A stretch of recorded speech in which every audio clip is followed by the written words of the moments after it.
Remember your first job? Do you remember what you were doing and how you felt? I wanted to be a travel agent ever since the age of 6. So imagine my pride, age 16, I become a travel agent. I loved that job. I loved that red uniform, and I even loved that bad 80s perm. But I remember this wide-eyed, anything's possible view of life. Fast forward 30 years, and I still have that wide-eyed, anything is possible in your career approach. I've just since added the words, with the right level of confidence and capability. So this current huge focus on women in the workplace, this pendulum shift towards focusing so much on women, has me a little bit confused. Is it to address years of historic imbalance? Is it to help women navigate around those trying to get in their way? Or is it to help women get out of their own way? Now, I would say the last 10 years have truly addressed an imbalance, and they've given women more of a voice in the workplace.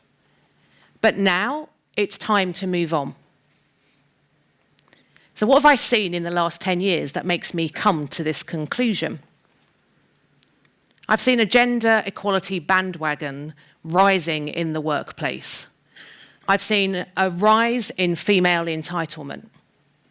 I've seen some men who have this unspoken tension. Some men who believe they're becoming the sacrificial lambs of the workplace. I didn't get the job because I'm a man. Guess what?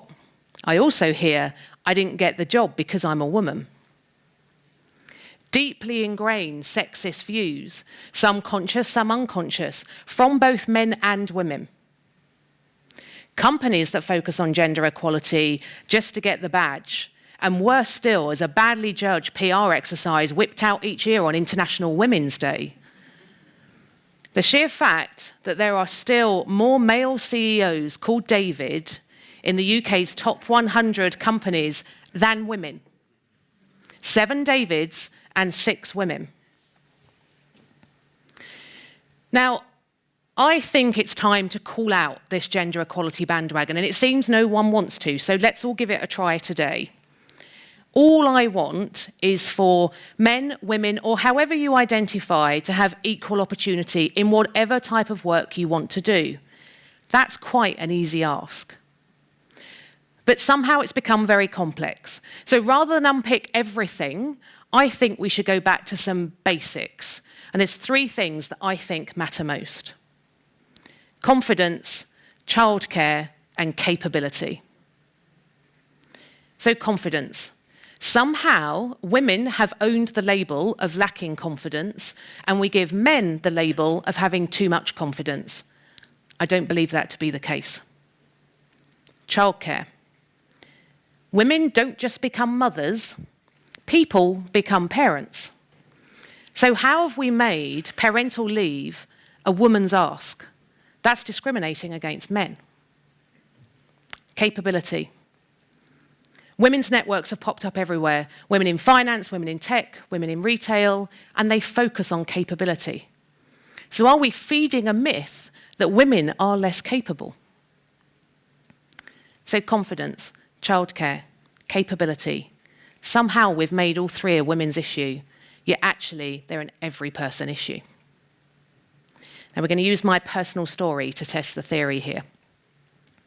Remember that 16-year-old travel agent with a bad perm? She actually did all right in life. The next 20 years of her career went on very well. I went from one good job to another great job. I went from one great company to an even better company. And I truly believe throughout all of that time, I was purely being judged on my capability and never my gender. So when the media would approach me and say, "Can we have your comment as a female leader?" I would always decline, because my gender has never got in my way wasn't really the headline they were looking for. So now, if I think ahead beyond that, my career's progressing. I will admit, as the roles got more senior, I did start to get in my own way. Age 34, I was approached by this major global pharmaceutical company. I couldn't believe my luck. Interview day arrives, and I'm standing in London outside this amazing building, this BBC period drama style property, and I was in awe of this interview I was about to have. And this negative voice came into my head: you don't deserve to be here, you're not going to get the job. I have no idea where that voice came from because I knew I was capable. The hiring leader came out to meet me, and we walked back to the interview room, and no sooner had that interview room door closed, I hadn't even taken my jacket off, did I blurt out, "I really don't think I'm the person you're looking for. I don't have the process skills, so I really don't want to waste your time." What was I thinking? Now, luckily, the hiring leader, Karen, is an amazing woman, and she said to me, "Let me be the judge of that. Take a seat, let's have a chat." Now, strangely, I got the job, thankfully. And that job, actually, that interview was the true start of my career. Karen and many other leaders, both male and female, truly helped me develop beyond belief. Actually, beyond my own belief. So here I am, living proof that you can own and develop your own confidence and get out of your own way. So let's think about men for a minute. How would a man have approached that interview? Stereotypes would have us believe that a man would have gone into that interview with an amazing amount of confidence, "I've got this" kind of swagger. Now, I've interviewed hundreds of people over the years, and I can tell you that that doesn't do anything. Overconfidence is as bad as underconfidence. I truly believe that men and women can reside in 4 different types of confidence persona, and you can decide which one's you. The mouse, lacking in confidence and truly aware that it holds you back. Some might call that self-sabotage. The swan, lacking confidence under the surface, but actually able to put a display of confidence above the surface. Some might call that bluster. The peacock, amazing displays of confidence, but lacking self-awareness. Now, if this is you, you might need a bit of help because you won't recognize it in yourself necessarily. Or the cat, this innate sense of confidence and capability matched with self-awareness. Some might say the holy grail of confidence. Now, I can share, after many years of effort, I finally spend most of my days in a cat-like state, with many swan-like days that appear just to keep me in check. So confidence. It's not a female issue. It's an every person issue. So back to my personal story. My career continued to progress beautifully, and I didn't notice turning 40 as I was in hospital with my newborn twin daughters. What I did notice, age 40, was how different I felt as a working mum. I wanted to be this amazing leader in the workplace, but I also wanted to be this amazing mum. Why wouldn't you be with those 2 adoring daughters? But I really couldn't work out how to be both. I wanted to be this high performer, but that high performer that was trying to get home from work early so that I could bath the kids. That high performer that would run the last 5 minutes home from the train station every day just to get extra minutes with my children. Now, some days I wouldn't make it, which means I didn't see the children on those days. So I would have to creep into their nursery after they'd gone to sleep just to inhale that wonderfully intoxicating baby smell. It was heartbreaking, so something had to give. Now, the stars aligned, and an industry colleague and I decided to start a company together. A company where we could do the work that we love on days and hours to suit our families with complete calendar control. It was a radical idea, but actually really worth a shot. And 3 years later, we're going from strength to strength and have been able to provide that same environment for many other working families around the world. Here's the thing. My business partner is a man and my life partner is a man, and they both have that same yearning to be with their children. So, for instance, my husband, he has adjusted his work life so that he can be at home to be able to drop off the children. Now, he sometimes sends the children off to school with wonky bunches in their hair, But that's all right. He does it. Now, and I'll also admit that he's actually better at doing their hair now than I am, but that's okay too as well. So thinking outside of my personal story, I was really fascinated to learn more about how other working parents address this. And GQ magazine, the men's magazine, share that in 2019, their readers' #1 focus is to become a more present father. And YouTube share that the majority of how-to parenting videos are viewed by men under the age of 35. So if men do want to be more present fathers, why have we made parental leave and flexible working a working mum's request? On that note, why do we even use the term working mum when we never say working dad?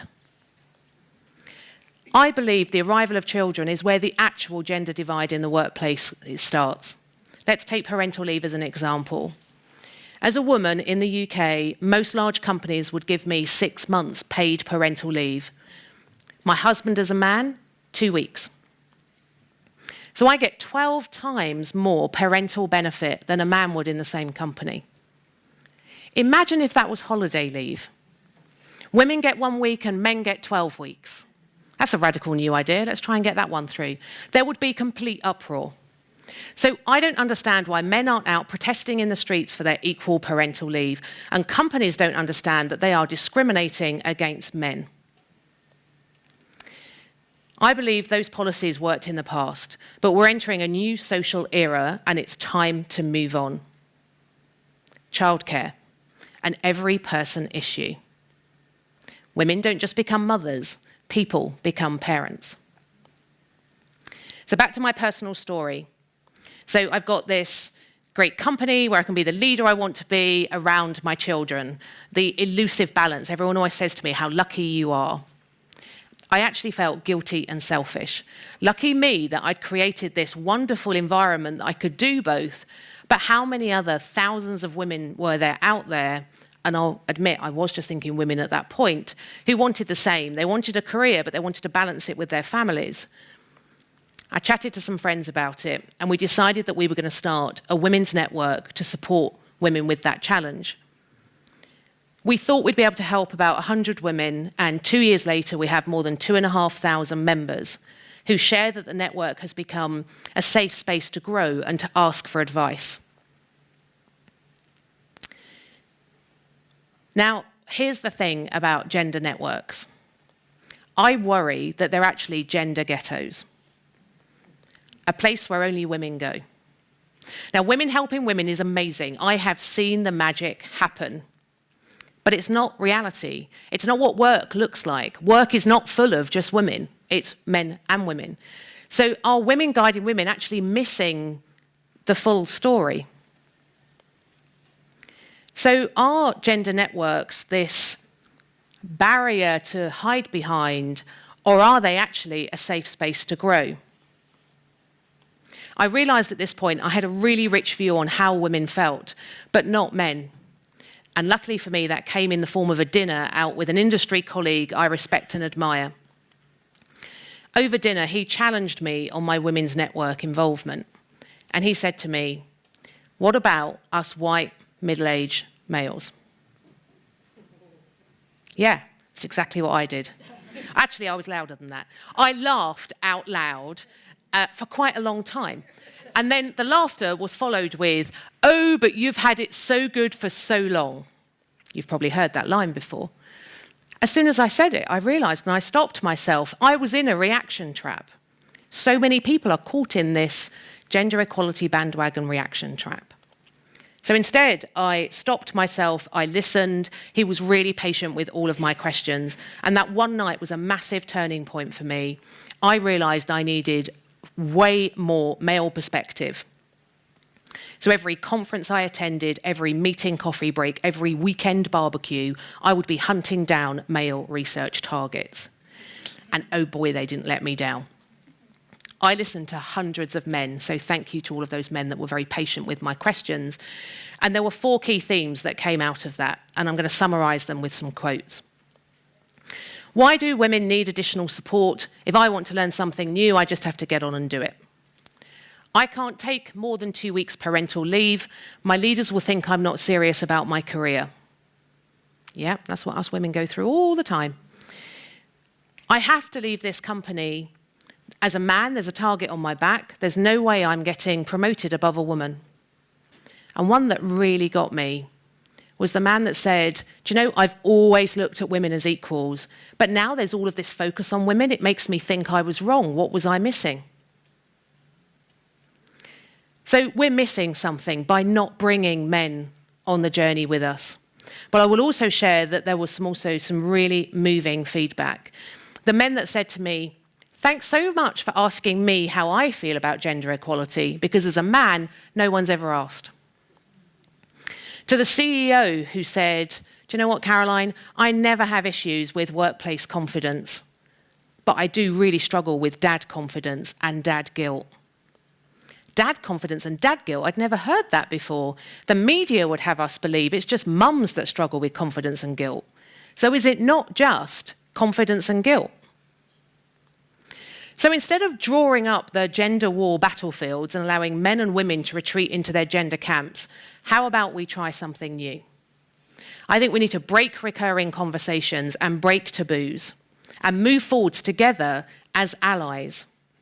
Every time you hear a conversation, a situation, or a person get stuck in the past, call it out, talk about it, and move on. I see a future where we can have a truly gender equal workplace.